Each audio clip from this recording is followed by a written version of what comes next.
Eu falo que Caramba, mudou mano. E minha como vida. foi pra você conhecer o Chorão? Foi muito legal. Eu sempre levei as coisas com muita naturalidade, né? Sempre fui uma, sei lá, uma pessoa bem calma, assim, em relação a conhecer as pessoas, assim. Nunca me deslumbrei muito. Então, eu me aproximei dele com uma certa naturalidade.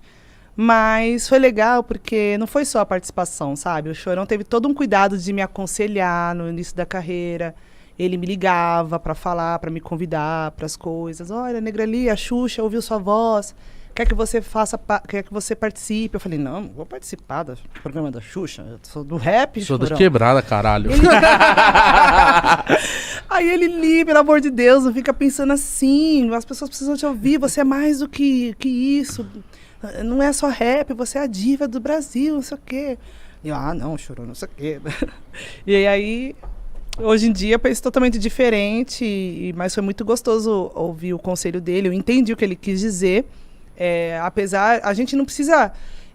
não quer dizer que a gente vai negar as raízes, esquecer de onde a gente veio, se a gente, né, explorar outros lugares, né? Eu acho que vai levar a mensagem para um maior número de pessoas. É importante também a gente furar a bolha, sair um pouquinho, né? Porque que nem pregar para convertido É fácil. não tem graça nenhuma, né? Enquanto a gente tá ali no rap, falando com quem é do rap, mas eu acho que eu precisei mesmo explorar outros lugares, fazer tudo o que eu fiz na minha carreira foi essencial. Todas essas experiências fez eu ser o que eu sou hoje e eu tenho muito orgulho, assim. Sabotagem fazer isso, né?